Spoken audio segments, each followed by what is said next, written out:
Go ahead. That's the alley oop. Oh, now you're gonna throw the mic down. I see what you're trying to do. No, that's the alley oop. That's for you. This is All your right, thing. but look, we got a few minutes. I want Quadra said hey, hello, and we got if Hello. we are going to be wrapping up shortly. If you guys have any questions, I don't know if you read the book yet. We will continue next week with the greatest salesman in the world, part two, the end of the story. Um, Dr. Taylor said the scripture sells nothing. It's not selling. Cutter Man said facts. Quadra said true. And if y'all have any questions, if you came in late, like, where are we going with this? I think when I started reading this book, I really liked it, Rich, because I think we talk about it all the time, like, okay, every day. I like to make money, I really do. Yeah, Really yeah, like yeah, yeah, yeah. I feel blessed that I have a set of skills that God gave me, that I'm able to provide for my family. I get Yes, excited. yes. At the same time, I want to make sure that it's aligned with my bigger purpose, and that's just something that's always been a part of me. I know that's not for everyone, and I don't criticize nor care if other people feel the same way, but that is important to me, to have a sense of purpose as I go forward, and whether that's with my family, to leave something for my community. So what are you I want to let you close out, but I'm gonna wait. I gotta get my music. Gotta get my music. uh Gotta get my music. Wait, do you have a joke for today? Yeah, You do. yeah. Okay, You ready? hold on, let me see. Yeah, I can hear you. What's the joke? What animal can you not trust in the jungle? Oh wait. I already know this answer. Let's see if somebody in listening know. Say it again. What animal can you not trust in the jungle? Elephant. No, no. That was a good one, right? That That was was a good clever. one. That was clever. I No. was, okay. You ready? What animal can you not trust in the jungle? Yeah. Okay. You ready? What? A lion. A lion. Lion. Lion. All right. You can get a copy of the book. I've been reading most of my okay, stop it. Been reading most of my books lately. On audio books. So, right, a lion, right? He was like a lion. Rich with these jokes. Okay, but thank you, Cutter Man, for hanging out with us. I don't know where Thank you. I don't know where Dre is tonight. Dre usually be with us, but Dre must have told you about this fire over here. So glad you can make it. And Cutter Man got a live show. Cutter Man, what time is your live show in the day? Last time I went on Cutter Man show, he was playing all that Prince. So I had to hang out over there with Cutter Man. But Cutter I know Man that's is on right. like at 11 a.m. my central time. So you must be about 12 Eastern. Put it in the chat so people can come over there and see you, The Cutter Man. noontime boogie. Yeah, but he does like he's DJing online, and I know they keep a lot of events going on. I want to thank everybody. So next week, Rich, we're gonna go a little deeper, right? Oh, and I got one more. I got something too. Remember on the Church. 21st this month. Well, two things. Number one, I don't know if you knew. Do you know Antonio Janae? Oh, Antonia Janae. Oh, okay. Well, she opened up her brick and mortar business, TT's Moringa. Oh yeah, you told me the moringa everything. Like Moringa everything. TT's Moringa. she She's grows on it. Instagram, and you can just dial that up and get her. But that's number one. And the second thing. Good evening, everybody. I'm kicking off this tap in on a Saturday. Now, this is not even our normal day to be tapping in, but we tapping in because everybody was out of commission because of the holiday. I hope that you had a great holiday. And if this is your first time joining me, my name is Nikki Styles Baker. I am the author of Side Hustle Glow Up, a book for creative people to get back on track so they don't overwork themselves and make sure that they're glowing up, not glowing down, right? So I'm here and I want to be, and I'm working my hardest to be your own personal muse, because I want to see you win. I want to see you get it. So one thing we do here on Tap In is we read a lot of self-help books. We talk about them. We see how we can help each other out as a community of people out here doing this thing. So I'd like to welcome you to Tap In. If it's your first time, if you're where you're watching from, if you put your name in there, I would appreciate it. Your name and where you're watching from, I would appreciate it.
All right. Oh, we are live. We are live on Tap In tonight. We are talking about the greatest salesman in the world, part 2. In this book, as we are unpacking it, I just thought it would be perfect as right now is the end of the year. We're moving into New Year's, Rich, if you can hear me. As we Can you move, hear me? I hear you. We're moving I hear you into, too. Can you see me? I see you. Can you see me and hear me? I can see you. I can hear you. And I like the black you have on. Okay, because I'm gangster. That's why I be doing it. Okay, you went too far. Well, not a gangster, but I do move in silence sometimes. But I was Okay. just saying, I think that this book is ideal. This discussion is ideal as we move into the New Year's and people start talking about New Year's resolutions, because the vows that are shared here are some good ones that we can start off with, some realistic things that could be life changing. So I wanted to, if you don't mind, set up a little bit what we're talking about. As we started talking about this book, The Greatest Salesman in the World, Part 2, that you recommended last week. But there was a few items that I thought were really important that I wasn't able to bring out. But a few of us have read The Greatest Salesman in the World, the first part, but this one being part 2, and I like that it's called The End of the Story. But it opens with talking about true success is based in charity. It's true success is incomplete without generosity. And so I feel like all of the vows that are summed up in these 10 scrolls that Hafid sets out for us, I believe they follow from this theme of how do you complete success? What does a whole success really look like? And that's a success with generosity, not just for other people, but also towards yourself. So I had a note here that says, it's not just what it says, give all that you can give. And that would include not just money, but time, compassion, patience, encouragement, and love. So being that you introduced us to this, is that a takeaway for you, or am I just out in left field somewhere? I think it's a good assessment, but I'd like to take it deeper. And by that, I mean is when you read the first book, it's kind of like when it uses the term secret, it's something you're searching for. And as you search for the secret and you uncover the treasures or the riches, you become a different type of person. But when you come to part number 2 and they start talking about the vows, it's basically now something that you say that you would commit to. It's not necessarily something that you're looking for outside of you. You are now looking inside of you. And most of the times what we do is we get outward success before we really recognize the inward success and appreciate that. And that's the way he's written the book, so that we can find ourselves when we go into the vows, say to ourselves, this is the person I intend to be when I first came on this planet. And I think it's a great setup. I love the way it's written. I love the way it prepares your mind, especially at this time of year. It kind of like sets you in a situation where if you haven't done your internal work, you have about 3 or 4 days to get yourself together of what you're going to be. And that's a beautiful thought for me. What do you think about it? Yeah, I like it's what you are becoming. When you, like you said, when you take that assessment of, I love number 2. I got all of them listed out, but when you say where are you going, right? Like I Yes. know that there's been times in my life where I was adventuring, I was wandering aimlessly. Sometimes I wandered right into trouble. So this idea of, as a vow number 2, I will never greet the day again without a map. Right? At least a map is directing and reminding you of where are you trying to go, or like you said, even with these inward things, who am I to be, what am I to become, right? So like I said, even in making money, sometimes you can be in that process of making money and forget, yeah, but where were you going with this, right? Like we can make money, and we know in South Florida you can make money all kinds of ways, but are you going is your destination going to be a place where you're lost, a place where you shouldn't even be to get that? So having that map of sorts. And I even thought about drawing a physical map for me to remember this is where you're supposed to be going, ma'am. Don't take a left, don't take a right. Go right to your destination. So I really like that. So I was gonna go down my list of the 10 vows with you and see what you thought of each, or I'll let you start with one that really stands out with you for you. Well, no, let's go down the list. I like that because that gives us time to express each vow, Okay. which I think we did a pretty good job on the first book. But if we do it this way, it's going to become more poignant to the people listening because they're going to get our exact feelings right away, as opposed to in between different discussions. Okay. So I think we got a couple of So, viewers. what you think? What do you think?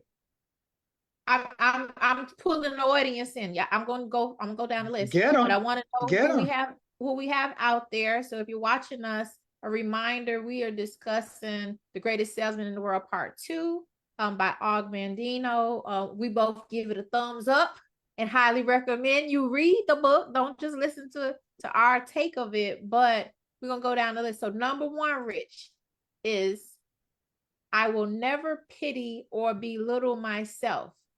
I am a creation of purpose, not an accident of circumstance.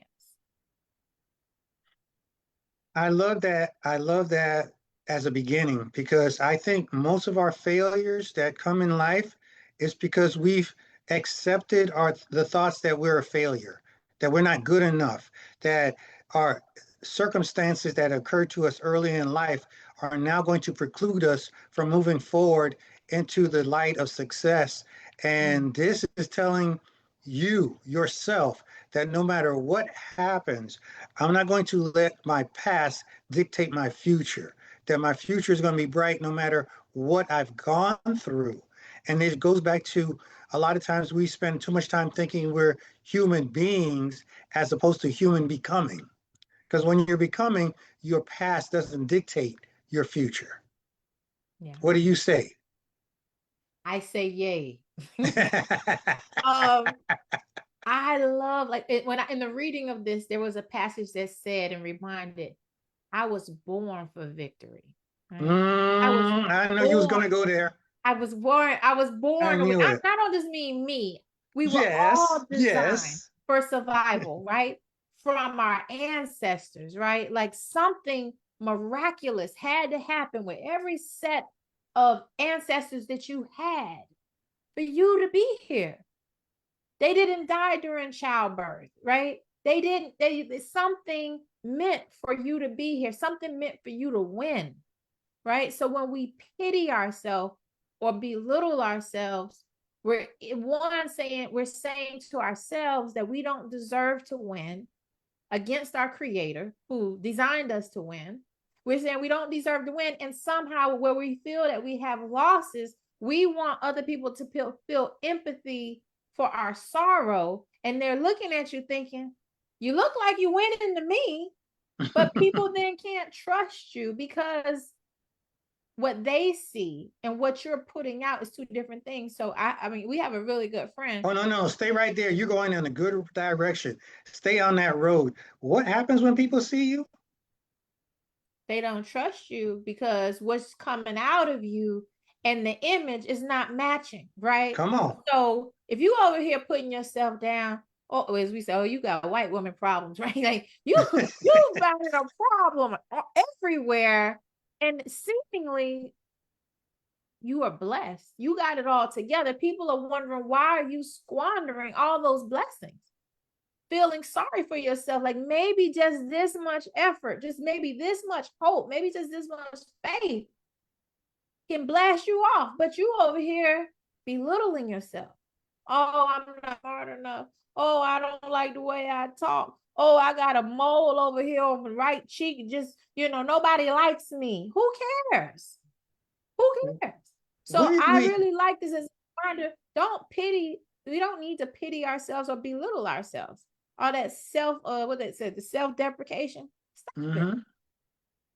Think about it. We beat 400 million other swimmers to get to one egg.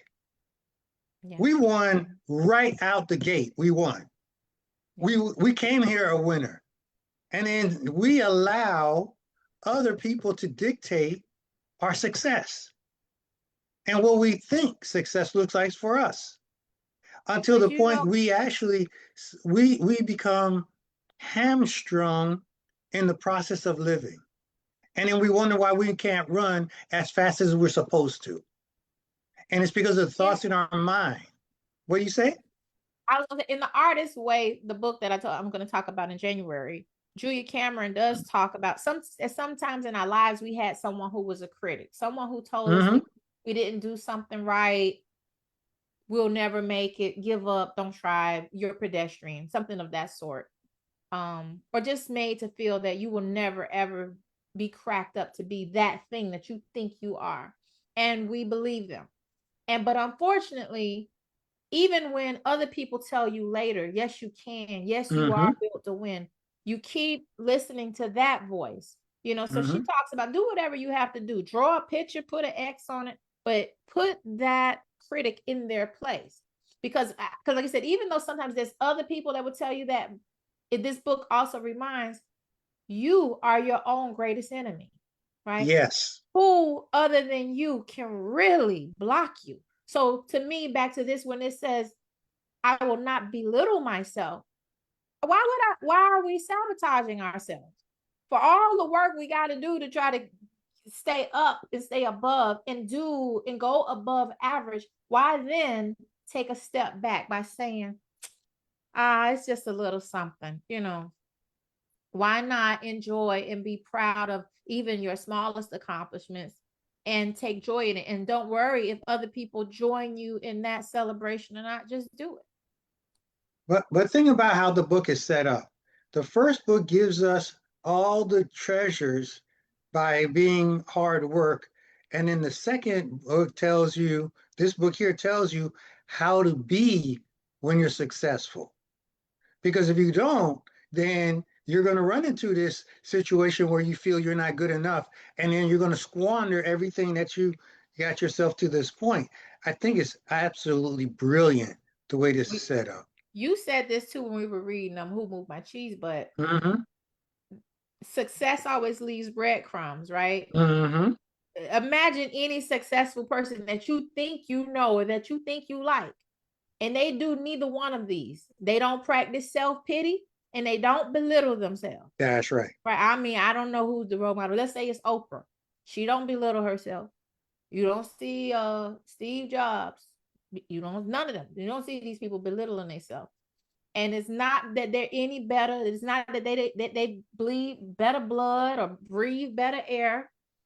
They're humans just like you. And so we have to get out of that. And I had this is my last thing. I was telling a friend the other day. I said, when you belittle yourself, you belittle all your ancestors before you.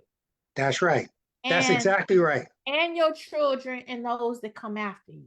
That's right. So why dishonor them? When they did do with this book, they gave all that they could. And now it's your turn to carry the baton and you give all that you can. And that's one area where we need to correct it. And if we love somebody, tell them like, look, you can't put yourself down in front of me. No, I don't go for that at all. I'm not that fan. And I also believe it's a generational curse. Every time you talk bad about yourself, you're cursing your ancestors and your future lineage. That's why I don't there's some things I don't play with. That's one of the things I don't play with. And Yeah, that's why you're supposed to tell people, like you said earlier, you got to tell the people around you that you love them, because you don't know, they might be on the verge of cracking open, going to that next level, and they needed to hear from you because you yeah, might be the only person they trust to tell them the truth. yeah. Well, I Hmm. gave out as many I love yous as I could this holiday, I've been even on. I'm like, I love you. I love it's out to the world. I love you. So I hope you feel it. I do love you, Rich. I'm gonna go into number 2, which we brought up already. I will never greet the day without Hmm. a map. Each day demands intention, direction, and order. Go ahead. Go ahead. You want me to go? Yeah, because I I know want you because the love map, this. like okay, like every time I get in the car, like I've been where I am now for 10 years. But I don't care. I turn on the GPS, the Waze every time I get in the car. Mm-hmm. Even if I think I know the way. Why waste time with my ego? I know the right way. Okay, well, I can follow. It's so much easier to follow instructions. But what I really liked about this chapter says, it says the successful man has dreams too. Like we all have dreams. He says, successful man keeps his dream close and hidden so that people don't pick at him, because we all got a big dream that if we tell everybody, but oh, you want to be a flamenco dancer. Okay. Right. But keep that safe. However, what he says though, but do set your goals for the day, right? Just for the day and watch how over time those completed goals stack up into a mountain that in essence surmount to that dream, right? And then and I had added this one. So when everybody else looks and goes, well, how'd you do that big, great, amazing, unusual thing? You really just did some little goals every day. And so I really like this one because I was like, is that simple, right? If I know I'm going to New York and I know how many miles it is, and I know it's straight north, and I know that's this many footsteps, and I go, okay, well, I can take this many footsteps a day. Those are my goals, right? And not worry about, oh, I want to get to New York and be a flamenco dancer. No, I'm just going to worry about taking the steps to get me to where I want to go, positioned for that dream to really be a real thing. So I I thought this might, guy was beautiful. I'm thinking about putting you in my sermon tomorrow, but, Mm-hmm. and I got 2 points for you. Number one, when you do something that's extraordinary in your circle, people will look at you and say, that happened so quickly, but they don't know how much time that Yeah. you put following a precise order to get to that point.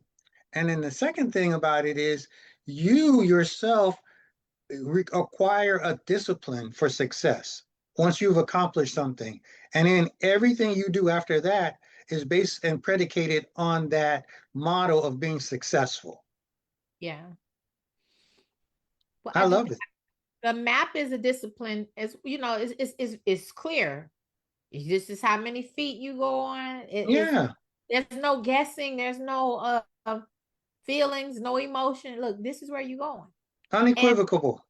and so I think it's like I said, going back into the new year. Imagine going into your new year with a map, right? Imagine just going into tomorrow with a map.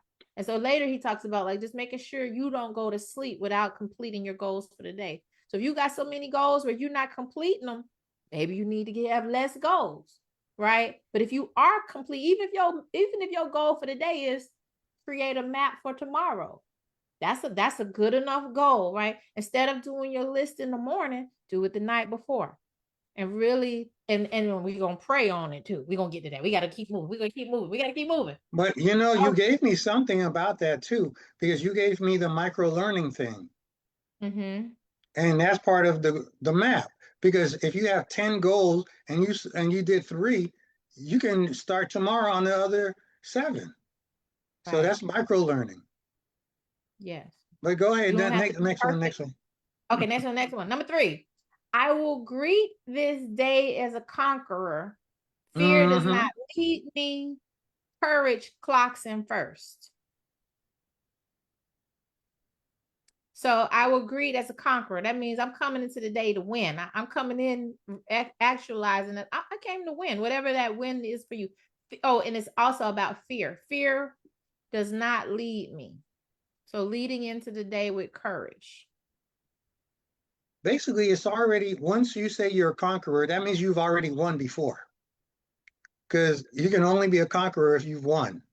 And then the whole fear thing is, it tells you that, for me, the vow tells me that once you understand that you're a conqueror, that fear does not exist. Now, I'm not saying that you don't have the willies in times like that, but you have made up in your mind that whatever challenges you face, you came here ready to deal with those challenges. Win, lose, or draw, you're going to get down. It's going to happen. no matter what it is. And that takes away that fear of losing into a fear that I must win. And I think that's the change that we really seek. Yeah, I think like you said, when you identify as a conqueror and you think about all the things that you've already conquered, Mm-hmm. for one, even if you don't know how, this is a better way to come into your day. Like, you know what? If I know nothing else, I know that I've made it this far. Like I said, I was designed to win. My ancestors delivered me to the winning platform. Mm-hmm. I came to run this lap. I don't know how, but I know that this day will be just fine. And at the end, I will claim a win. So that's exciting. Yeah, that's good. That's All right. about right. I will never be defeated by outside forces. I choose response over reaction. This is not wording it quite how I recall it. I will never be, I'm trying to see how I said that. I will never be defeated by outside forces. But it only makes sense because I the think it's only, back to that taking that personal accountability. yeah, Mm-hmm. the only opponent you have is you.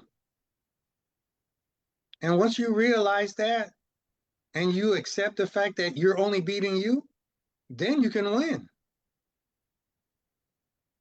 Even in the Bible, it tells you the destroyer only comes to steal, kill, and destroy. That means it's got to come from the outside to the inside. You have to give it permission to beat you. And once you decide that you won't let anything outside of you beat you, what can stand before you? Okay, see now this wasn't putting them. I'm gonna say them how I know how to say them because this is what got me amped about it. I got so amped. I got so amped. What about this one? It says, enthusiasm will be the sunshine that I shine on everything. Okay, I like that. I like that one. What he was saying, enthusiasm is that life energy that like you have when you're young, right? When you're Mm-hmm. so excited about something, you don't even see the danger coming, right? I saw that with my son and his girlfriend this holiday. Like neither of them, they have a concern in the world about Mm-hmm. what can go wrong. But he reminded us that's the energy you need to succeed, right? You need that fearless energy that only comes from enthusiasm, right? You Mm-hmm. need that energy that when you engage to fulfill them goals, you are happy wappy. Everybody at work is like, what's wrong with you? Nothing. Nothing, absolutely nothing. The question is, what's wrong with you? Right? I am too enthusiastic about what I came to this life to do that there's nothing I can do but win. I think that's what and that I was telling, I heard something like last week, and they were saying time is a machine and action is the key.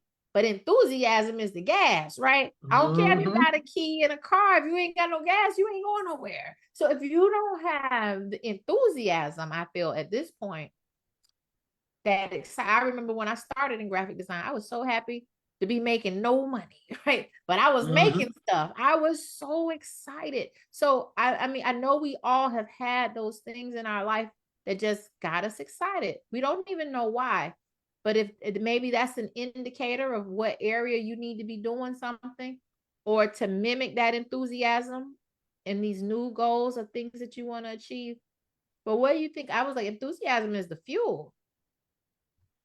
When I think of enthusiasm, I think that all of us have done something in our lifetime that we didn't get a monetary value out of it, but the joy of doing it was so far greater that we couldn't even imagine that we would have to charge for doing something that made us so happy. I know I've had that many times in my life.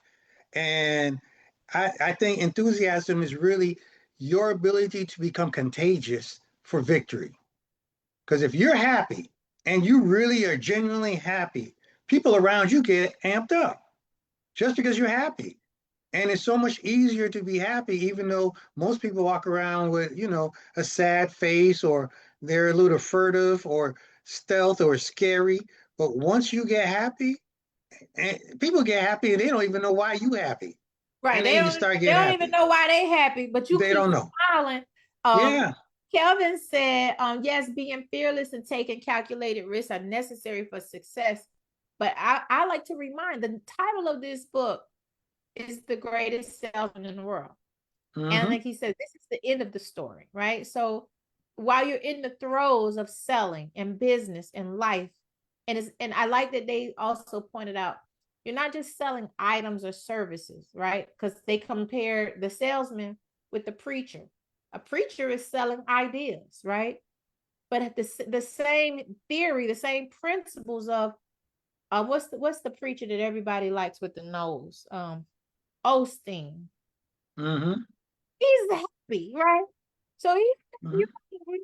but he's so happy, right? Or just imagine somebody trying to sell you a car, right? So it's telling you there's power in happiness, right? Con artists know how to use enthusiasm to their advantage, whether they feel that way or not. But sometimes we get so caught up in the sale, trying to get the money, we forget to be enthusiastic and be human. So I've been just reminded, remember that the person on the other side of the screen is a human just like you. They don't want to just be sold to all the time. A good salesman knows when to crack a joke, right? When to ask about your wife and kids, Mm-hmm. how you doing? But the bad salesman, all he cares about is money, seemingly, to you as the consumer. You're like, well, I just told you my mother's sick, right? Or she's dying of cancer, and all you trying to do is smash this thing in my face that you want me to buy. How insensitive. But if you can be human and just have the enthusiasm of a friend, how magical that is to your business. That you can stop being essentially a salesman and be a human. So I think that is also what he's advising. You want to be the greatest salesman in the world? No matter what you're selling. You want to sell good ideas? You want to sell cars? What you want to sell? Services? You have to have that enthusiastic life. Let me see you be a good human and be happy about that. And I would be happy to buy your car or your house. If you're gonna be a great salesman, there's only two things you really need to remember. Number one, all sales is based on a transfer of a feeling of what the person wants and what you're willing to give them. And as soon as you give the person what they want, no matter what it may be, there's nothing that they will stop them from getting it from you if you're enthusiastic enough that you want to give it to them. So it's sales and giving it to them. That's it. And I've been in sales all my life. I wouldn't go back to a job because sales to me is the greatest thing that ever happened to my life. Okay. Mm-hmm. Let me see another one. So we got the enthusiasm. I was putting these in and got enthusiasm, got treat people the way you would like to be treated. There it is. There it No, is, right there. I mean, Right there. I don't have to say nothing. pretty This one is plain. all you now. Well, I think it's the same way I said, like remember people's names, right? That's what I like.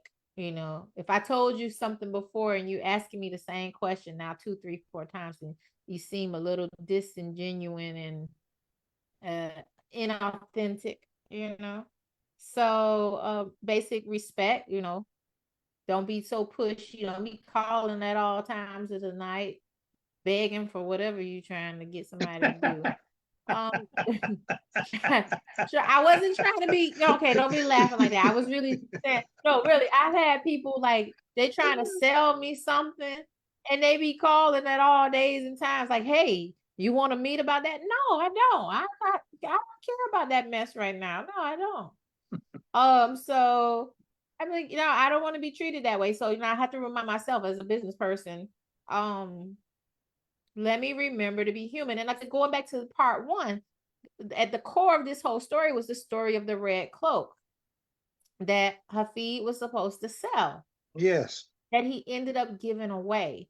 So I think there's a message here that's really trying to remind us that as a business, as a teacher, as whatever you are doing, that you really trying to get out to the world, be mindful of, know the difference between when it's time to give and take.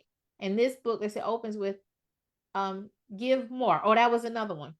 Go the extra mile. To be successful, go the extra mile. Don't just give the required amount. Go further than that, because that is all. That's what winning is, right? Michael Jordan didn't just shoot enough. He went as far, further, farther, faster, right? Mm-hmm.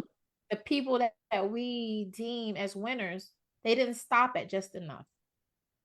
They didn't stop at mediocre. They were not satisfied with people just liking them. They were all right with people not liking them for the sake of going the extra mile. So that really hit me, because a lot of people we know, and sometimes ourselves, have not been willing to go the extra mile at work, might be doing just enough, maybe less than that. So I know you mentioned this on another talk that we had. It's amazing because once once you genuinely say to yourself that I'm going to go out and I'm going to give the person more than they anticipate, and that is in the forefront of your mind, all glib conversations get cut short, all nefarious thoughts pass through your head, no longer exist. All you're saying to the person in your body language and in the messages that you're transferring from your mind is that I want to make you happy today. What I'm going to do whatever it takes to make you happy today. Even if you don't buy what I'm selling, you're going to feel good that you dealt with me today. And that right there is the seed that plants itself in a way to create a harvest that's going to sustain you for the rest of your life, because that person is going to come back. They're going to remember you. I can't tell you how many times people just remember my name because of a joke I told them, corny joke, that they remembered.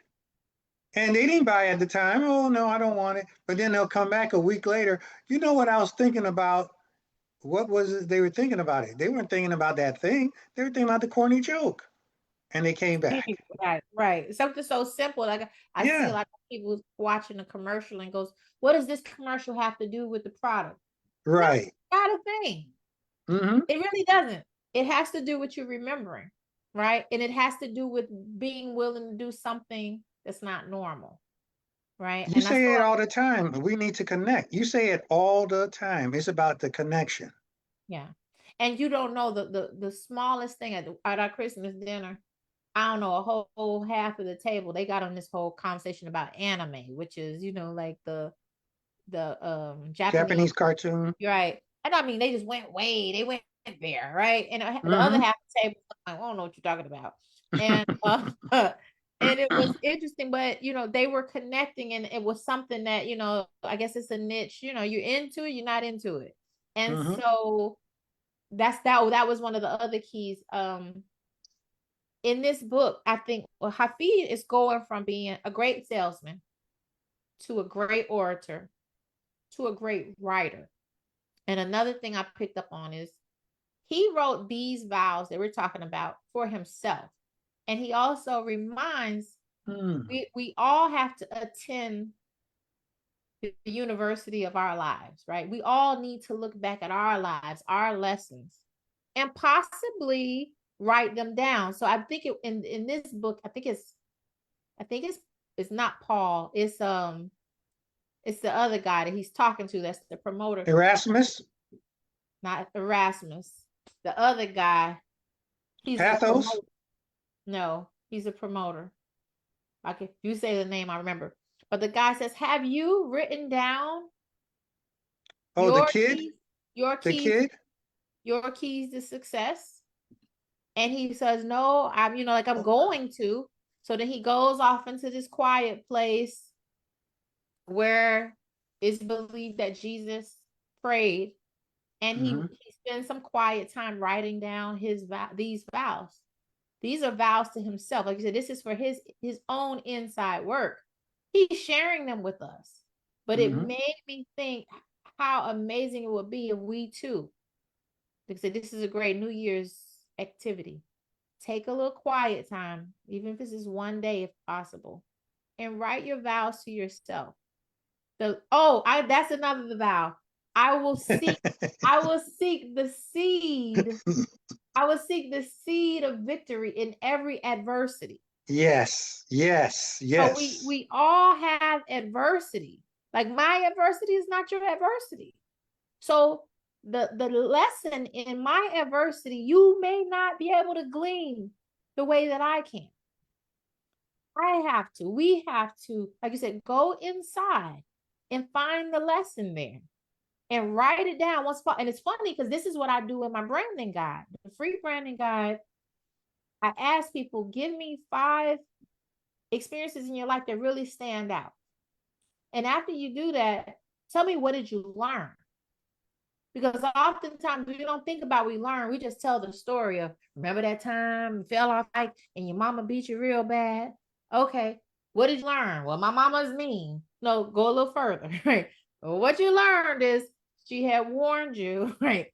And she told you, don't go out there after dark and XYZ happened. But we all have to be honest with ourselves. Like you said, go inside, find the lessons, write them down, so you don't have to keep repeating the same mistakes, because that is almost like your blueprint, right? So how you work as a machine, how I work as a machine, yes, there are things I really believe we can pick up. And the book starts something. It says some people are wise enough to learn from other people's mistakes, Mm-hmm. and some people are smart enough to learn from their own.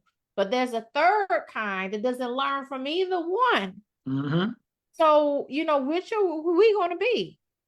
I think I'm going to be a combination of both, but write it down. So only when you write it down does it become a blueprint.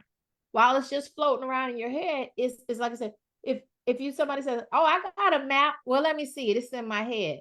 Well, what good is that going to do if you die or get hurt or get incapacitated or lose your memory? So you would write it down if it's valuable enough for somebody else to pick it up and follow it, right? To pick it up. So it's like so when you write it down, this makes your legacy real, because that thing that you write down will outlive you. When your body is gone, your descendants, your friends, your family can pick that up and continue forward with the blueprint that you left for them. But if you don't think much of it, you don't write it down. So it just hit me, and just wanted to remind all of all the things that we take the time to write down, type out, talk and dictate to your phone. Write those lessons for yourself and leave that for your family. So I was thinking about too the term where they used to say, "Oh, that family's new money," right? Old money would be families that had generations of success, where great great great great granddad wrote down the recipe to how to make his Kentucky Fried Chicken, or his famous Amos cookies, or his, I don't know, banking system. And the kids and the grandkids and the great grandkids who were interested in following that legacy followed that recipe, maybe even improved it. But this person thought enough of themselves and what God had gave them to write it down. So that just, it's in my head, that's no longer good enough. So let's go back to the vows. Yes, Every vow of success that we have is supposed to indicate how we're going to move forward in the future. And when you look at, if you read books about old money, like you were saying earlier, all of the people that have been successful with old money wrote down everything that they suffered through their life to get to becoming rich. And then they pass it down to their children. The two things that they have is they all have a Bible and they all have their own books, and they have books upon books upon books upon books.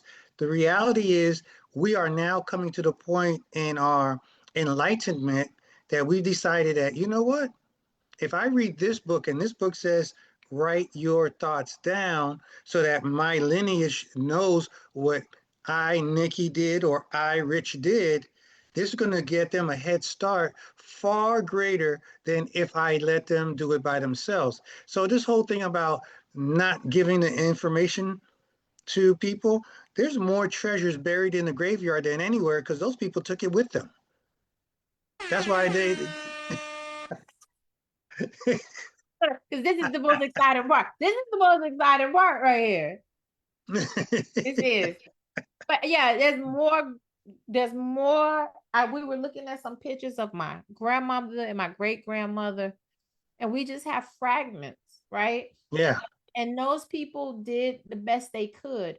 But Right. where we are now is a time where we, like I said, we do know what some of their successes were, and we do know what some of their mistakes were. And we have to write it down so we don't continue to repeat those things. Maybe there will be some new obstacles, but based on our DNA, if we know we got a drinking problem, right? We Yeah. address that openly. Like I said, don't air out your dirty laundry to everybody. But in this family, we need to talk about it, right? We need to protect against it. We need to warn the children that are coming. Hey, here's my voice speaking from beyond the grave. You don't even know me, right? But here's a message to you. If you find yourself in this kind of predicament, this is how I got out of it. This is how your great uncle, your great aunt got out of it. Mm-hmm. And these are those that lost to it. But these are the instructions on how to win. So I don't know, on Christmas, when I was a kid, we used to play a lot of board games, right? We used to play Monopoly. We used to play Mm-hmm. Scrabble. You have to have a dictionary right there. You have to have the instructions right there. So you are leaving Mm-hmm. the blueprint to this game. Oh, that was the other thing too. In this book, he says, thank you, God, for playing your game with me. Mm-hmm. And so it like made me cringe a little bit. Like, what you mean God playing a game with you? You think God don't have nothing better to do than play games? But I think he's saying we don't understand always the goal and the outcome to this thing that we call life. But we do know that there's a creator that if we sometimes feel challenged and we're not really sure, but he says, but I hope that I make you proud with my response to how you play the game with me. So he actually uses the word chess. He says you're playing chess with me. So imagine you are a chess piece on the board. And I don't know, your goal is to get over there and protect your king. I don't know, you might be the king, you might be the queen. Like I might be the queen. But whatever it is the goal is to win, right? Not to lose. And the player playing with you, he's trying to win with you as his piece. Mm-hmm. He got his money, his time, his interest all on you. So you got to play like you trying to be a winning piece and not a piece that's like, I don't think I'm going to move right now. They're saying, move, go, jump, you go. Nah, I don't know. That's the belittling, the self-deprecation. And God is saying, I built you to be all that. Now move your butt. Take action. Boy, you so serious today. Let me hit the horn. Yeah, listen, I mean, I'm locked in because when I love this book and all it does for me is it reminds me that, and it's a recurring theme at this point, we are our worst enemies. And we build walls to keep us from being great. And then wonder why we can't climb over the wall. And we built it. Yeah. God never says no. He said, just watch and see what happened. Yeah. Mm-hmm. So what's the next one? I'm all out of order, but I do know the last one is about prayer. I Mm-hmm. will I will pray in the morning and I will pray in the evening. He says the prayers in the morning are for blessings and the prayer in the Mm-hmm. evening is for protection. Mm-hmm. So I thought about that too, back to if the day before I'm writing out my blueprint for tomorrow and I do that alongside prayer, then I don't have to go, like I said, I don't have to go into tomorrow with fear. I can go in, like you said, feeling like a conqueror. Conqueror. That's I right. came with a plan. I came with the right enthusiasm. I came with the right energy. So even if the first phone call I get is that person is trying to trigger me, I'm not about that life, right? That's Bye, right. Felicia. I'll talk to you later. But Mm-hmm. I'm just not going to get into that, right? And I won't even waste a moment to call them a dirty name or to say the devil trying. Forget all that. I'm gonna get off the phone and get back to my goals I set for the day. And so I'm like, what a wonderful way to go to sleep at night. And what a wonderful day if God wake you up in the morning to start your next day. There's Steve Jobs, and I think that gentleman is named Robert Greene, I'm sure. And so I'm sorry, I did that. No, go ahead. No. I was moving stuff around. It like Oh, talk. okay. And Robert Greene, they have a thing where they only let people stay on the phone with them anywhere between 15 and 30 minutes. So if you're going to talk to me and I'm only going to give you 15 minutes, whatever you got to say, you better get to it. But Mm-hmm. a lot of times you end up having a conversation with somebody for an hour and you didn't accomplish anything. And I mean literally nothing. But then there's other times you can sit down with somebody and a 10-minute conversation can be absolutely one of the most enlightening times you've ever had because the subject matter was so intense that you guys were able to glean from them things that you never thought before. So the Mm-hmm. question is when you're going to get up and pray, that's your first conversation of the day. And you praying to God, okay, cool.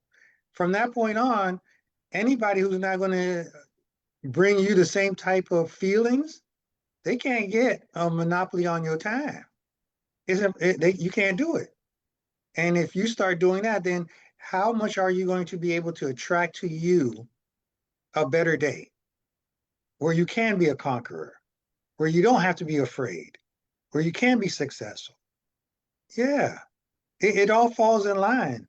This is why I like the way this is set up. One thing builds on another. It definitely builds on another because the way he read the vows, it seemed like he included all the previous ones in a continuous stream of thought. That's right. Gene said if you read the book Job in the Bible, there's a chess game that's being played in that That's right. chapter.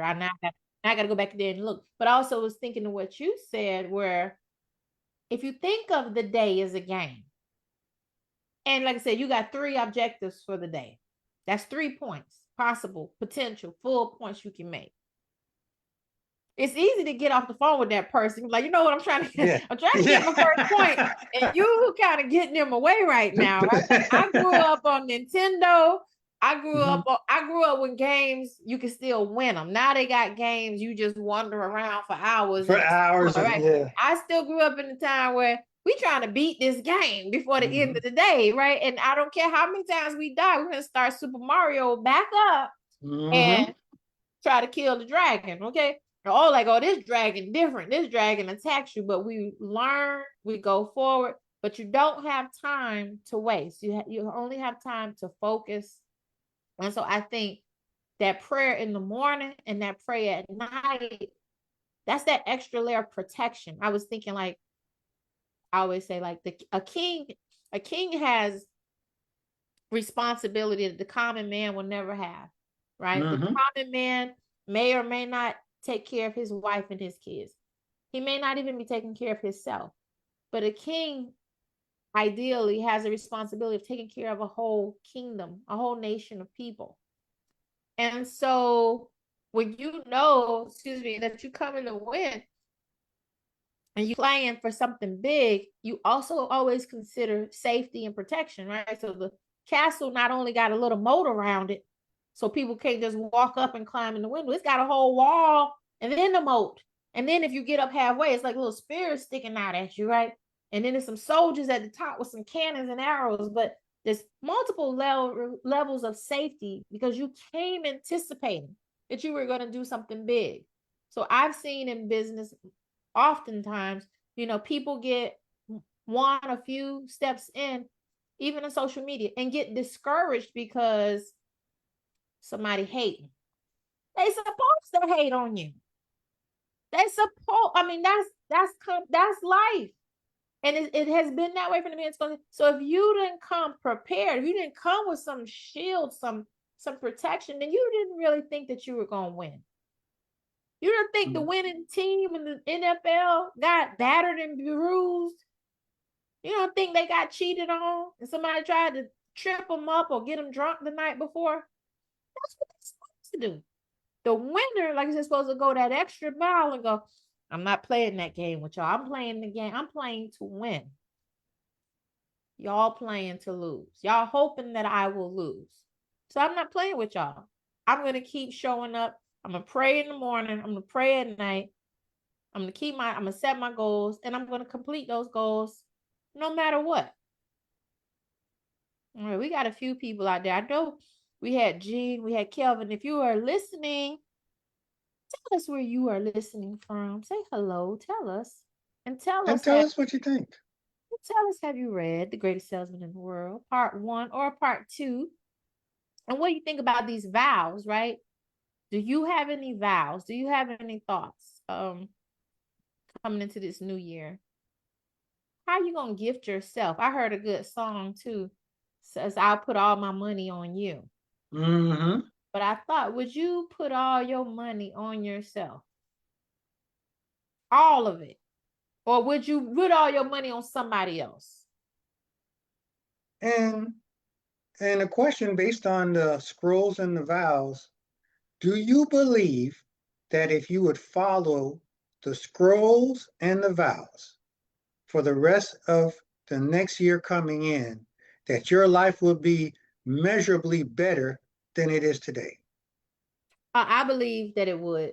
I mean, that's an easy one for me. Only because I started in this past May making some really serious redirections in my business and my career. And I really feel like, and I heard somebody say this week, I feel like I've had a quantum leap. A quantum leap. I'm watching this all the quantum physics stuff too. So look, I don't want to scare you, but I think we can quantum leap, right? And I thought it was the show. Quantum leap was a show, but you know, Yeah. let me get my horn for you because you just playing now. I'm trying to find my list of other ones that I wrote down because ChatGPT trying to change it up how I read this book.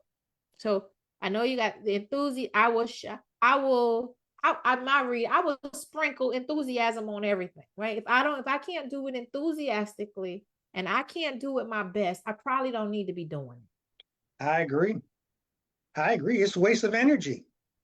It's a waste of life, right? Like, yeah. What did you come here for? Like I said, in that first one, if you came to win, if your spirit was put here to win, I know you used to run. You running that leg of the race, the third one. You that third or that fourth person. You came to win.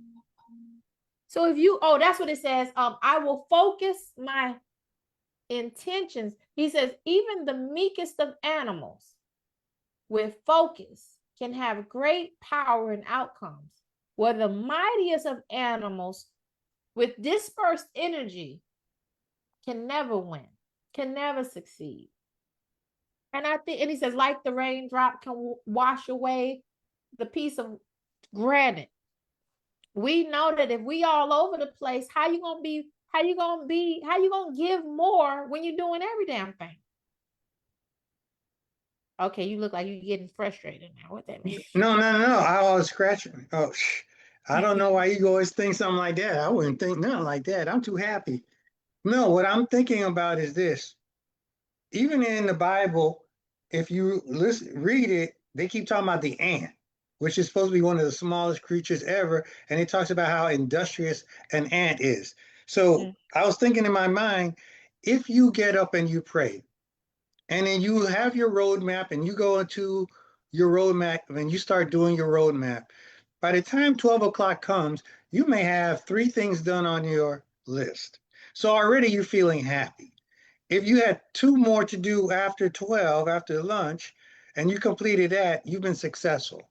Now, and I'm going back on what you were saying, is you could then talk and set up the roadmap for tomorrow, feeling great, and then you're going to end up the day with a prayer. And now you're protected to do it all over again.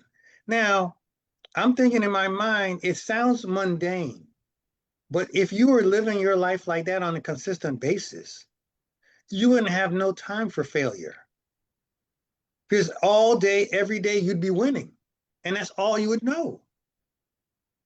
So why would we spend more time in being aggravated and lose when we could win just by doing simple things, small little things? Mm-hmm. It's an interesting concept. Yeah, I really like that one. Jean said, one has to invest themselves first. You can pour from an empty jar. You can't pour from an empty jar. Fill yours first, then pour into others afterwards. And you know that especially moving to me because that's what Spectacular told me when I was in his social media training. Mm. And he was like, sister, you keep trying to fill up all these empty cups from a half-filled jar. Therefore, your jar stays empty. But you are doing that for people who are dependent on you. So when you can no longer fill their cups, they actually resent you. And he says, and then you do them more harm than good. So fill yours first and then fill theirs from your overflow. So I had just took that giving concept, but like this book says, give what you have to give. But What I you do have to give. what you have to give. I have more than enough enthusiasm, right? Mm-hmm. I make time. So I have time. I used to like a UTC. They had the time tithers. That Mm-hmm. was smart. We Mm-hmm. have love. And that don't run out, right? We have forgiveness. Dr. Robert's in the house. Hey, Dr. Robert. Hey, Dr. Dr. Taylor. Robert. I shouldn't be calling Dr. Robert. Dr. Taylor. Oh, okay, Dr. Taylor. And Jean said, for 2026, he's going to vest in himself and he's poured out into others and fell into personal depletion or join the club. Well, I, wait, I'm not finished. He says, I'm going to refill and progress in personal growth and prosperity. I like that. the Okay, most the most valuable investment you can make in any movement is in you first. That's where your money's supposed to go first. We spend a lot of time feeling that if we go and invest in other people before we even know what we're investing in, that we're going to be successful. And then when we're not poured successful, out or into if the others person and doesn't fell into accept us, I'm sorry. what Go. what happened? Nothing. Oh, and then if they don't respond the way we want, we feel angry at them when they might have not been looking for us to go come to invest in them anyway. But if you invest in you and you're doing what you're supposed to do, you become a magnet. People see that shine and they come to you. You don't have to go looking for people. There's a book, I can't remember the name of it now, but it'll come to me, where it says you could tell the wisdom of a person by the number of people that come to seek their help. That doesn't Oh, mean they go looking for it. okay. I'm getting too excited now. All right. Go ahead, So this is get why I got in. okay. Okay, well, Hafid, this is the whole story of Hafid giving the cloak to Jesus, baby Jesus, and Mary and Joseph, right? Mm-hmm. And Mary is happy to give that cloak back to Hafid and Mm-hmm. Paul. And so Paul is the one who tells Hafid, there's no difference between me as a preacher and you as a salesman because we have come to change people's lives, right? Mm-hmm. Me with ideas for their life later and you for their life right now. You are trying to get people to live and experience a heaven and a peace on earth through your goods. And I am trying to give people a heaven and a peace in their rebirth, in their next life. And so there's a beautiful story back to, okay, from a salesman to an orator. What's so special about being an orator? And this is for all my people who are doing things on social media to consider. Like I said, those are people you are talking to. Real, living, live, breathing people. That's right. So what the orator does that's different or stands out from the salesman is they have to touch the hearts and the emotions and the lives, but they can't do it if they're not paying attention to who those people are. And that becomes more difficult the bigger the audience. So in the book, the guy, I can't think of his name, who has Hafid practicing with, he has him practicing like really small audiences. So he can get a feel for what he's doing right or wrong. And he goes, okay, once you do a few small audiences, we're going to put you in front of thousands of people. And for us, so in social media, we're going from 3 or 4, right? And we're learning how to connect till we will go to thousands. You possibly will go to millions. But you must learn what the people need, not just what you think and what you want. If there's no connection, there's no sale. You can't sell the ideas, you can't sell the services because you are detached from what they actually need. But these numbers and statistics are telling you what you selling, nobody don't want that. Or they don't trust you because you haven't taken the time to build trust. And so interestingly, they keep going back to the example of Jesus. Jesus, as we read in the Bible, every sermon that he gave, because in the book it goes, says Paul, you need to go back and write down the stories of when he spoke, because look at how he touched people's lives, right? In these stories, look what he did to people. Look how he healed people. Look what he did. Look at the people who followed. Look at the people who were there, who were to hurt him. So it brings up all those things. What about safety and security? Because everybody that's there is not there. Some people don't like that you're going to be so effective with your audience, with your community. So these are things that you need to consider, right? And maybe some of us are afraid of that. We've seen examples of great orators who've been restricted. I guess that's the best word to say. And maybe some of us are self-sabotaging because we're afraid to go there. But like I said, when we think about what is our purpose, what is a win, if we came to give a message, get out there and give the message. So I'm gonna turn it over. But Jean says, Dr. Taylor said, hey, you guys. And Jean says, Nikki, you were referring to the book, The Art of Public Speaking. I don't know that book, but I am talking about The Greatest Salesman in the World, Part 2. And this says the end of the story. So The Greatest Salesman in the World, Part 1 is about a man who's actually a salesman who gives away the only good that he had. And then he became a great man and a great businessman. And then the close of his life, he was enthusiastic as a salesman in the early part of his life because of the love of his wife. And then in the second part, he loses his wife and he's very depressed. I think that's a good setup too, because sometimes in our path, no matter what we're pursuing, we lose the enthusiasm and we get lost. We lose the map. The thing that was the destination, the destination changes. So where do I go now? So he went from being a salesman to an orator, and from being an orator to a writer of these vows. I think it's a cautionary tale because when I think about it, I don't necessarily know if he was depressed. I think what happens is you get to the point where you've been so successful and you want to share your success, right? And when you no longer have that person to share with, and you've been given a commission to give in this case, the scrolls to the next person to share it down to the next generation, sometimes you get lethargic in your endeavor to find the next successor. And a lot of people have a problem with even the concept of succession. But you got to know that you only have a period of time that you're going to be here. And that once you've achieved all that you're supposed to achieve, you're going to move on to the next level of understanding. And most people don't want to hear that because they want to feel young and being spry, and they don't know it's time for them to go. We didn't come here to stay. We came here to leave. And that's where people get it mixed up. It did talk about success is not related with age. Right.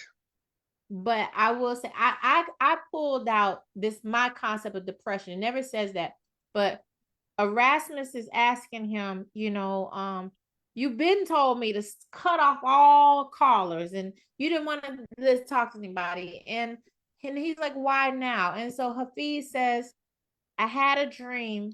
He had a dream about the wife, and the wife Mm-hmm. came to told him a stranger was going to come visit him. Mm-hmm. And he would know when this stranger came because he was going to come on this very day. And just then Erasmus says, well, I got to let you know there's a stranger waiting at the door for you. So you might want to check him out. And so, and he was saying that his wife's dreams had always served as protection for plans that they had. So, and I would look like she was his business partner. Like I said, she was a person that he shared things with. And I've had, when Gish and I were business partners, I really loved Gish. We were really, I mean, she was the blueprint. I was like, I don't know, the idea, the flame. And so when I was not in that business anymore, I couldn't find another Gish. And so it was easy for me to be like, And then I kind of just muddled through doing things by myself. It led to, I want to say, a certain kind of depression. Kind of like who, not how. Michael Jordan can't win championships by himself. Right. Where is the team? So I do believe that this led him back into a world, like you said, where he can share it. So just like I said, when we get lost, maybe that might be the takeaway. If without a community, then what are you doing? Who are you doing it with? Why are you doing it? So Dr. Taylor said, from a biblical worldview, the idea that religion is not something that can be sold refers to the belief that faith is a spiritual gift or a personal realization rather than a commercial product or a transactional service. Did you understand that? Or want me to read it again? From a biblical worldview, the idea that religion is not something that can be sold refers to, I know Prince had a song, The Greatest Romance That's Ever Been Sold. Religion is something that cannot be sold refers to the belief that faith is a spiritual gift or a personal realization rather than a commercial product or a transactional service. I understand what he's saying, but I also believe that everything is spiritual. Everything is spiritual to me. You have brought up, and I guess we're going to, since we're doing this on our off day, if you want, we can go a little further. What do you think about, I know you said you were going to go look and see where these vows might parallel with some biblical principles. And so we were doing some free association. You was just throwing some out. So you want me to throw one out for you and see if you can fit for a biblical principle that's aligned with that. All right, we'll try it. I mean, I'm not afraid. I'm a conqueror. Well, let's go. You ain't scared. Okay. So I ain't never been scared. I will not belittle myself.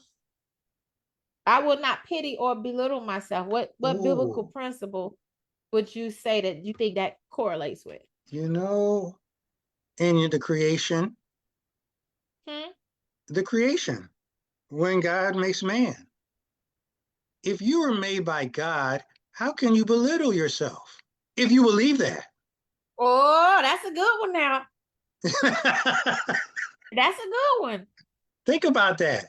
If you believe that God is the one that created you, and if you're a woman and you know that God breathed life into you as well, how can you think anything else but that you're great? There's nothing else between you and God. Sometimes your lying eyes be seeming like what you seeing is real, right? Yeah. I guess that's why faith is needed. Dr. Taylor said, how would you explain that everything is spiritual? Everything is from God. Where is God not? Isn't that the whole concept of omnipotent, omniscient? Omniscient. Don't ask. Isn't it? Where is God not? Your articulation is better, man. Omnipotent. Omnipotent. Is that it? Omniscient? Where is God not? Does God not touch? It's one of those funny things where it seems like when we want to we want to put limitations on God, like we're God, like God is We can't. only human. Oh, I was saying this to somebody today. Go I ahead. said, did God did God create us or did we create God? Right, Sometimes but it sounds like it, don't it? so I think we so badly want to, like with all things, we're afraid of what we can't control, what we can't package up and explain Come easily. on, And I do sometimes we seek to explain because we want to be the authority come on on, something, but there is only one authority, and that's that creator, right?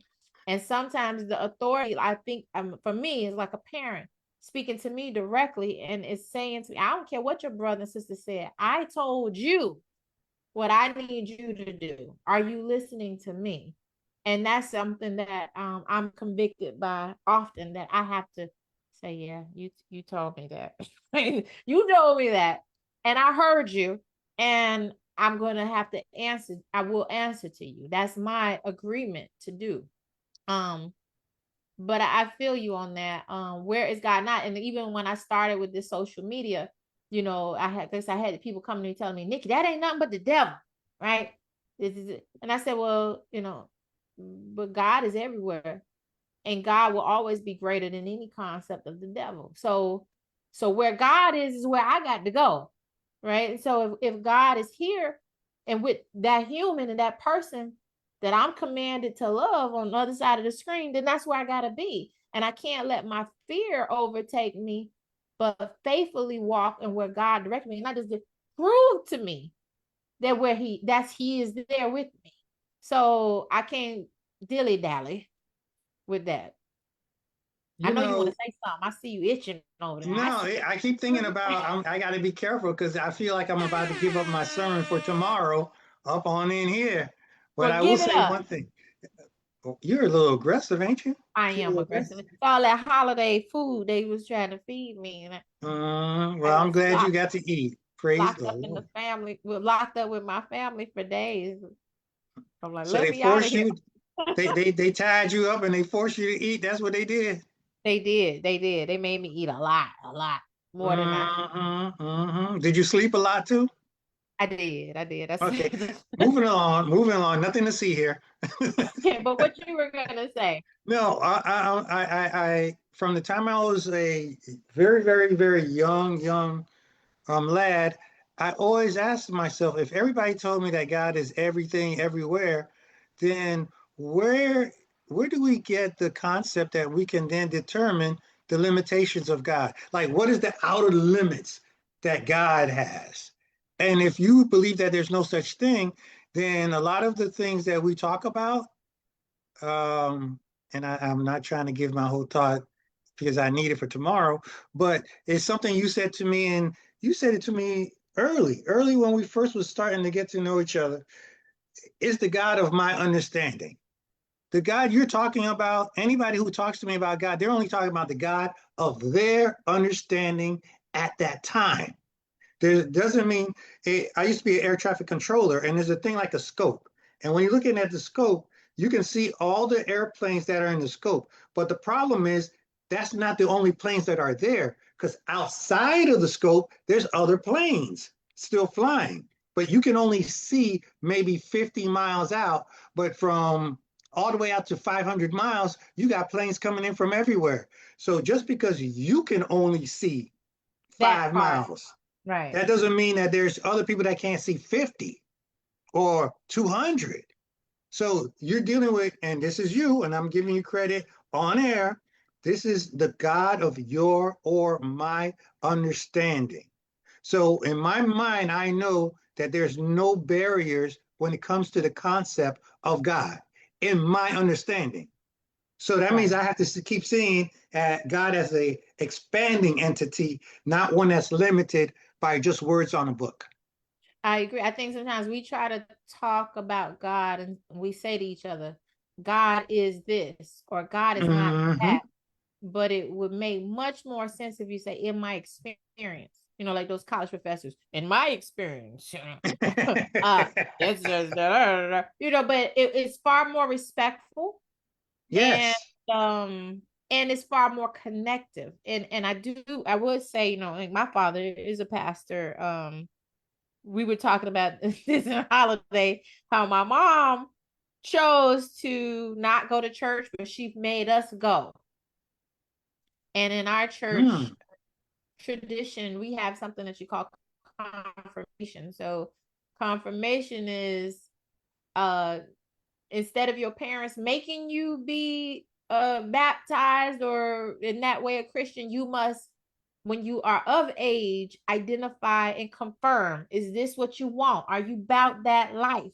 You And choose you it. must say, I'm about that life, right? But Mm-hmm. right at that point is the time when we also chose to stop going to church, because because she, like, we confirm we Christians, but we don't want to go to church every Sunday, okay? And so it was an interesting thing. It was just ironic. We all now back active in our own faiths and our own practices of faith in my family. But this was interesting that conversation came up. So I do think we have to be more respectful, because this is where a lot of disconnect comes from in the church, in families, in life.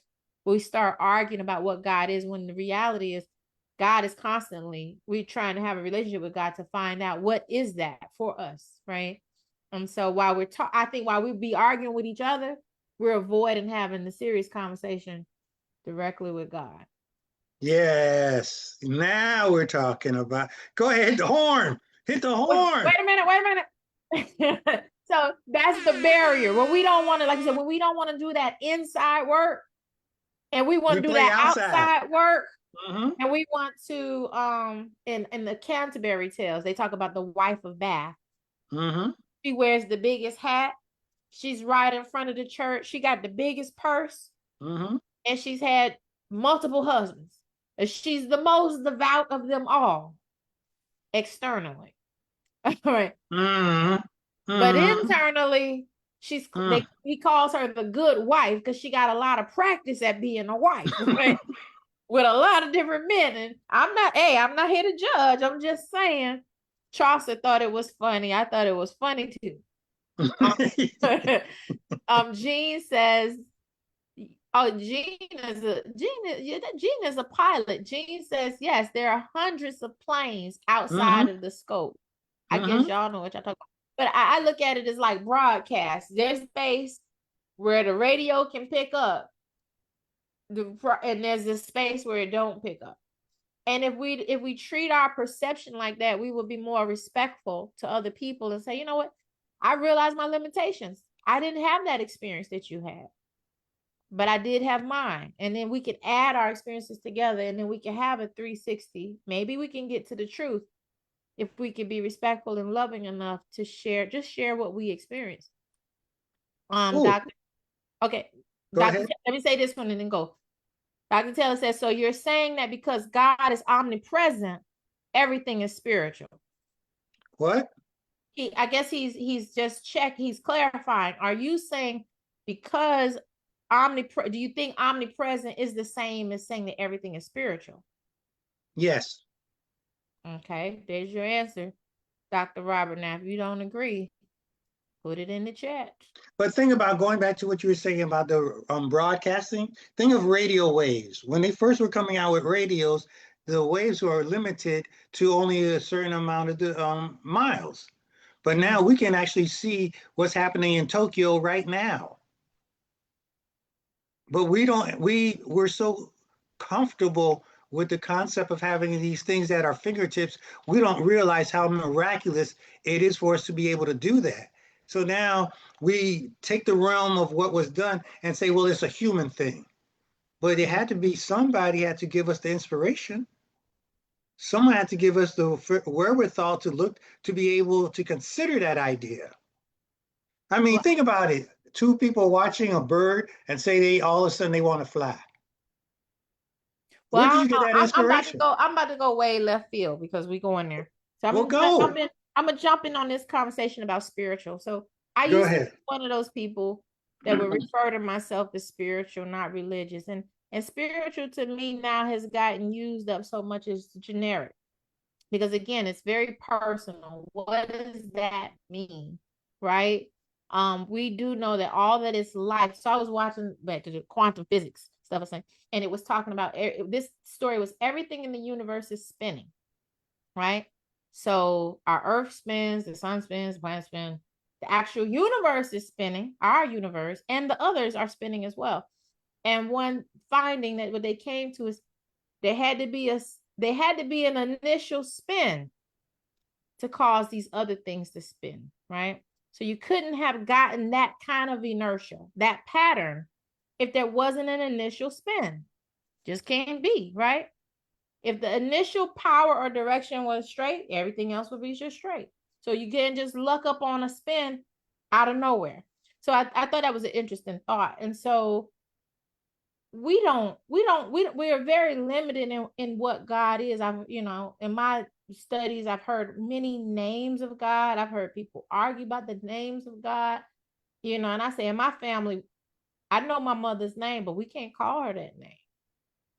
It's a holy name. We can't call her that name. And so, and also I feel like the nature of God is something that we are here to discover, learn, and experience. That is, for me, part of the life experience.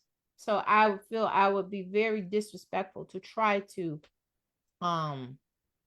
frame that for someone else, because my personal experiences have been so personal. I would be a little ticked off if someone tried to frame that for me. What can I say? Well, I hear what you're saying, but I don't ever try to frame for anybody else. I just frame where I'm at Yeah. because I already understand that this is levels. There are some people that are above me, and some people are below me, and some people are on the same level that I'm on. I'm not here to try to compete with anybody about the concept of spirituality, but what I am is if somebody asks me something, I'm going to let them know exactly where I'm at it. Because even the thought of thinking that the human concept of thinking that there had to be something to start everything, that's something that in my mind, I don't see that has to be. I believe that there could be something that was always present. And that right there throws a lot of people, especially in the science world, off because they're like, no, something had to be there to make something happen. I was like, no, something was always there. But that's you said. We, It sounds like you're saying the same thing. Something was always there that was present. You saying there had to be a new action to yeah, create so an I'm saying outcome. that to create the something, they try to say something was created out of the something that wasn't nothing. I don't, it's just one of those things when I watch science things, I always kind of like giggle to myself because I think sometimes that scientists are their own religion. Well, it seems to me we all, even we're all scientists in that we are seeking Yes, answers, right? And we're trying to answer those questions with the best efforts that we can. Like some of us have mathematical minds, right? So mathematical minded people try to come up with equations to explain these principles, right? And some of us have a linguistic mind, right? And we in words, principles make it make sense for us. Or some people are feeling, they dance, they move, they pray, they meditate, and they find peace and alignment that way. So I think we have to allow people to find it how they find it and not try to force them to find it the way we find it, because that's where we run into some mistakes.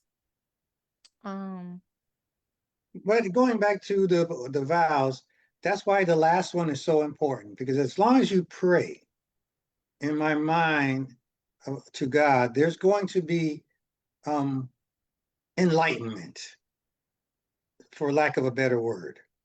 And once you get into that point of enlightenment, everything takes care of itself because there comes a point which is kind of like where I'm basically at, where I'm not trying to, I'm willing to have great discussions if we're going to sit down and have a true discussion.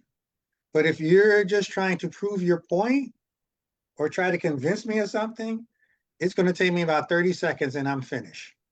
Because in my mind, I want to hear your thoughts so I can understand two reasons. One, to explain to myself, why do I believe what I believe? And number two, have I thought it thorough enough to be able to expound upon it in these kind of arenas? Sometimes I'm supposed to just keep my mouth shut. And I've learned that Yeah. a long time ago. So yeah, that's how I Yeah. look at it. But I feel the same way. I'm not in a position. I can tell you, wait, I read this, I Yeah. experienced this, I believe this, but that's a lot different than you know, I can't. What can I tell you? You know, do we even have the words to talk about what God is? But I want to bring it back to the book. I think the Yes. beauty of this book, even though it's framed with characters that we know from the Bible, people and names that we've heard, um, it doesn't appear to, like you said, it doesn't appear to try to force that view. It just lays it out in a very attractive way. Like, um, Mm-hmm. and so I think that is what we need to learn. I have a couple of people that I started to coach in social media, and they kind of just start doing what they want to do. And I can see it's going real bad. I can see because I can see the numbers, right? I can see the numbers on their page. And like I said, the most beautiful thing about being obedient, I think, to the God of my understanding is I have to be obedient every day. I never get to know it the way, like, and I made this mistake with my mother, right? Some of the things that we thought and said about her and believed about her in her life were just wrong. Mm-hmm. But we were not positioned to understand her, maybe the same way she was positioned to better understand us.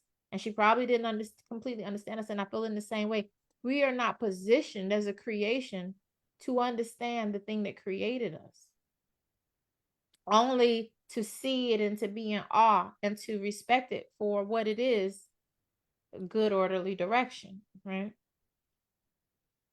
Well, So yes. I mean, there's a succession plan, right? And the first succession plan we have is God to man. God says to man, you have authority and dominion. That's succession. I told you, you got it.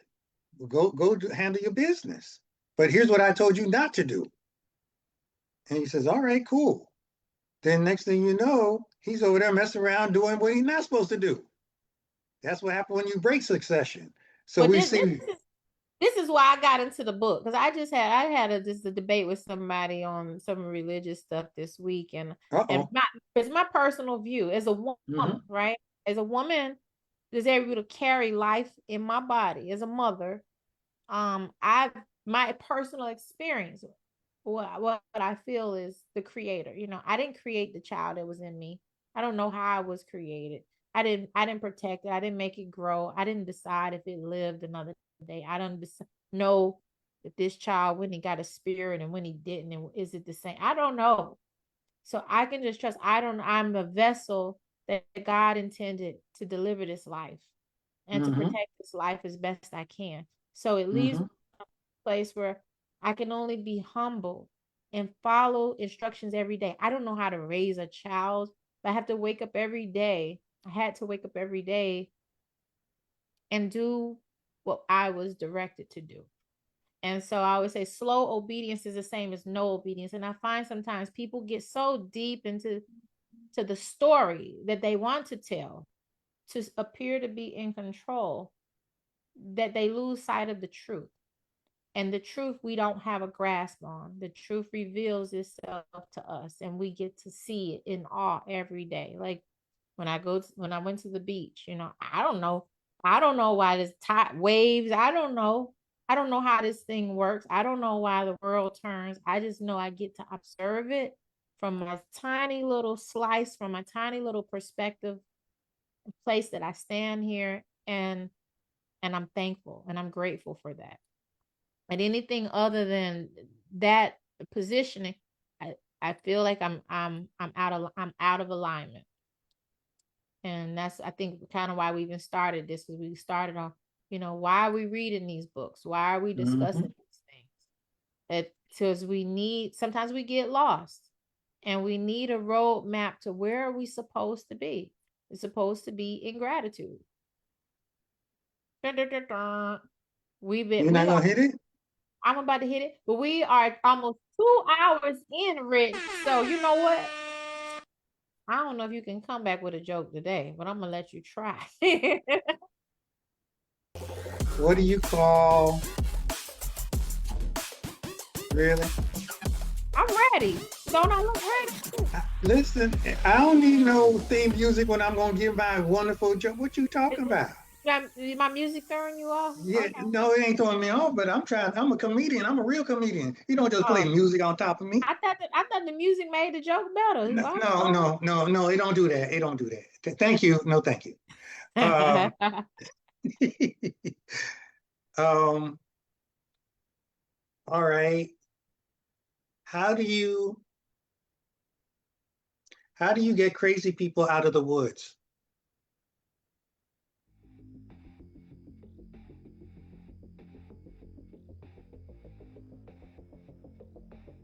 I don't like to turn crazy, but they need a shrink. Guide. No, no, Um, Crazy woods. A lumberjack. Uh,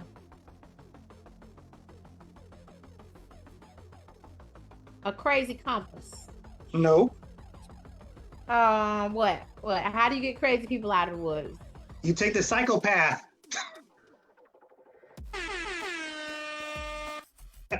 Well, what about the sociopath? You know, You it's a take whole the nother. psychopath.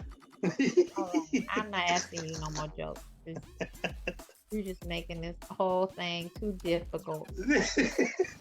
Okay. Do you all have any vows? Do you all have anything that you're looking for? I'm looking to do a fast in January. I've done it a couple of years before with guidance and some friends, and I think I want to open this 2026 up with a fast, not a diet. Okay. It's a fast. It's a fast with How many prayer, days? and I don't know yet. I really don't know if that matters, but you know, I'm a newbie at the whole fasting thing. I'm a newbie, but I do have I just want to make sure that I'm aligned with where I'm supposed to be and not just getting caught up in these in just the arbitrary goals. So I think I'm hoping that that will help. And so the book that I read on fasting recommends that you not only fast, but you pray and you Yep. give. You must do all three. It's recommended, not must, but you should do all three. Dr. Taylor's laughing at us. He's laughing. He's laughing at us. Look, Dr. Taylor, we are giving all that we can give. We are giving all that we can give. It's Christmas. You know, I saw he had a good post about the season, and it was like a wreath, and then the reason was the crown of Christ. Oh, that's cool. Yeah, but this is a great time to just like Rich, I think for all of us to really think about what and why we doing what we're doing. So if you haven't read it yet, I would recommend read The Greatest Salesman. Listen out for January. I'm gonna be doing a 13 week straight. I guess we're gonna call it a workshop or the artist way. If you don't know what the artist way is, Google it. I found it very useful in my life, and I'm gonna do that while I am fasting. And And you were saying about the book because I don't think you said the title. the artist way. No, this book that we're doing now, The book that that we're we're doing finishing up with. today, well, I mean, we might need to go one more week. I don't know. Otherwise, Okay. but the book we do talking about right now is The Greatest Salesman in the World Part 2. Subtitle is The End of the Story. So I do think you should read the beginning of the story, but this one, Rich, I don't know if you know, but this one is written in case you didn't read that one. You could just jump into this one. But you know, I like to do the whole thing. Do the whole thing. What else? It's great. And So you did the artist way and you announced our We're gonna books do the and artist way. I'm gonna be putting out the audio book of Side Hustle Glow Up, which is my book. okay, And okay. wait, I got a new book coming, Rich. You ain't know that. Oh, 2026. I'm gonna do Further, Farther, Faster. oh, that's Oh, clever. you ain't ready for Further, That, Farther, Faster? that's Oh, that's good. and I'm gonna Okay. make sure it's gonna be long and it's gonna be boring, but it's gonna be good. So Sandra says she looked forward to the workshop in 2026. She probably tired of me making all this noise over here. Let me get her. Happy holidays to everybody. And Rich, you're gonna be at church tomorrow for real, right? This time. Yeah, yeah. I'm gonna Okay. be doing my sermon tomorrow. So yeah, Are they gonna put it on live? yeah, All right. What yep. time? 11. I think it's 11 o'clock East. 11 or 11:30 Eastern. And so we can just go to your page and see it. Yeah. Okay.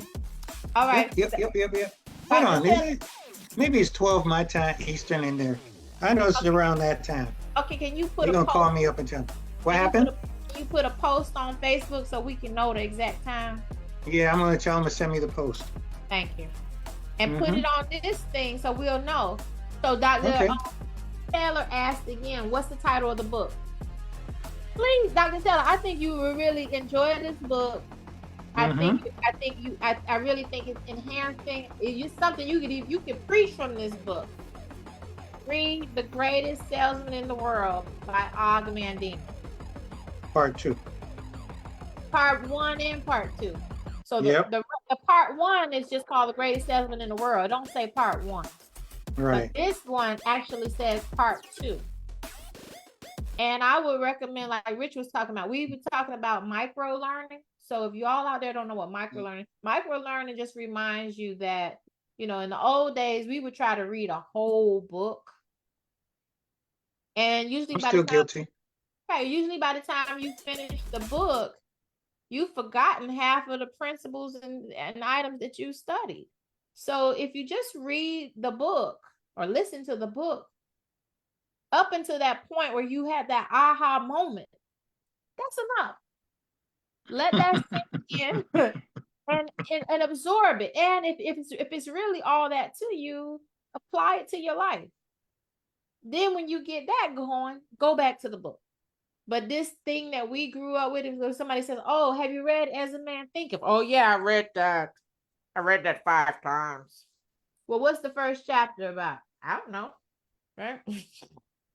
And then we go into this summary. Well, see, what it's trying to say is how you think is how your life gonna turn out. But really, you don't remember nothing from the book, and you haven't applied it either, because you got stinking thinking, right? And so it's just so the micro learning. Don't laugh at me. The micro learning reminds you, and it's just something that's right. We're in this information age. We are bombarded with information. We got emails coming left and right, texts coming left and right, DMs on Facebook, videos, and it's just more information than our brains was really designed to handle. And we haven't evolved that fast yet to handle all the information that we're being bombarded with, but there still is information that we need to take in. So the micro learning takes that into consideration and reminds us, just do bite-sized pieces. Just do a little piece. And a little piece every day over the course of time will add up and surmount to a big thing.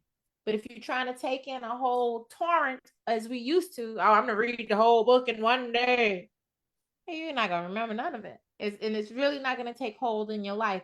And then your ego can boast, "I read that book." Yeah, but you didn't learn anything. So I'm just being honest.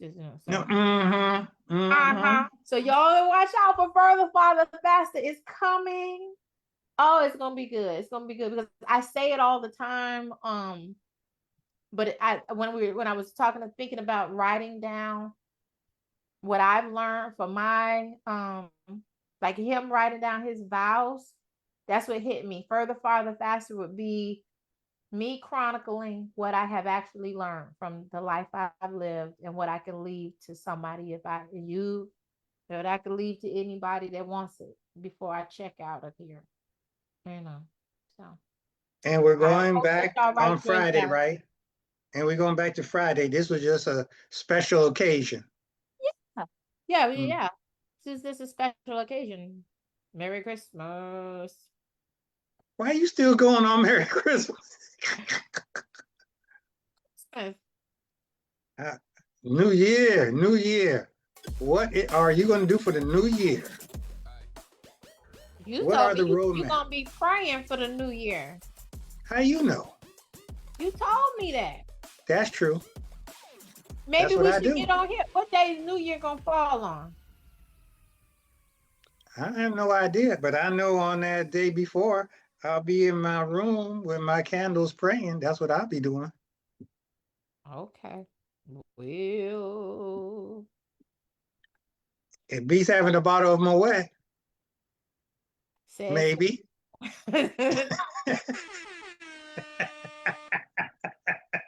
well, you know you're gonna be getting you and God gonna be getting your New Year map together. So I like that. Oh, I like that. I'm already, my map is already almost all the way finished because I'm breaking it down into quarters, into days, all that. Okay. Well, good Mm-hmm. for you. Thursday. Oh, Dr. Robert said New Year's Eve is Thursday, so New Year's Day is Friday.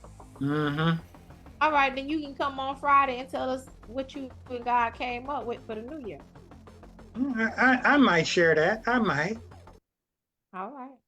But we'll see. Why don't you share yours? Show me yours and I'll show you mine. Would you stop it? I What? What you? I looked back at the video from last night. We were at some kind of orange stand somewhere in Cucamonga, Florida. I don't know where it was, somewhere between Tallahassee and I don't know, Florida City. I don't know. But woo, was looking bad. Rich, I was looking bad. I don't know where you at, but I was trying to do tap in. It just wasn't working. Uh-huh. Mm-hmm. So they said be authentic. I was real authentic last night. Woo wee, I was authentic. So Okay. New Year's Eve is Wednesday. Okay. And New Year's Day is Thursday. My days are just all I need a map, you know. Yeah. All messed up. My family did it. We had a good dinner. I had enough. I love them. I love my family. But I had enough days.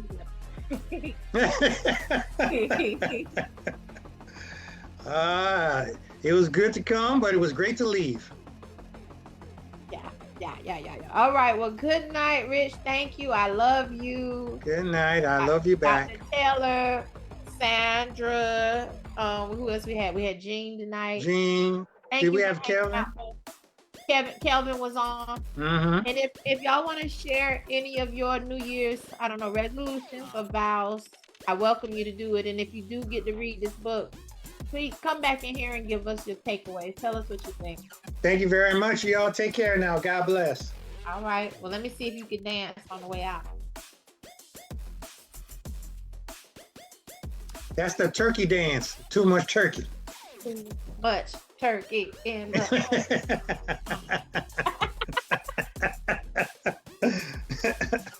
should have never let you people get on social media. I don't know why they did that. The good people's air, right? Why are y'all doing that? Listen, they should have thought about this twice, maybe 3 times before they let us on. It's on and popping now. They gonna cut y'all. They gonna cut y'all because y'all just out here wasting up good people breathing air. Okay. Well, as long as people keep coming, we'll find out. Yes. All right. Well, we'll see you all next week on our regular time on Friday. It will be the second of the year. Okay, 2026. Mm-hmm. Believe it. Woo, it just went so fast, Rich. I know. That's why we got to keep going faster. Further, farther. Mm-hmm. All right, let's do it. You'll hang up now? Yeah. You trying to stay on. That's what you're trying to do. You're trying to get your groove on, ain't you? I gotta wait till the beat hit. When the beat You keep hits, saying let's keep dancing, and every time I keep hearing the tune, you here keep go. This running the it part. This back. the beat. This is direct down.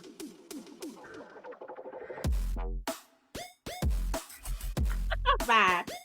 Don't make me give you that shoulder. Don't let me give you a little shoulder right there.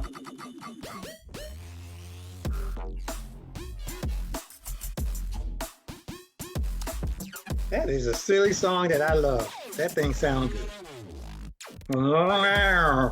This song is called Supercomputer. So when I was thinking about things I wanted to teach in social media, I was like, I wanted to go with the whole supercomputer.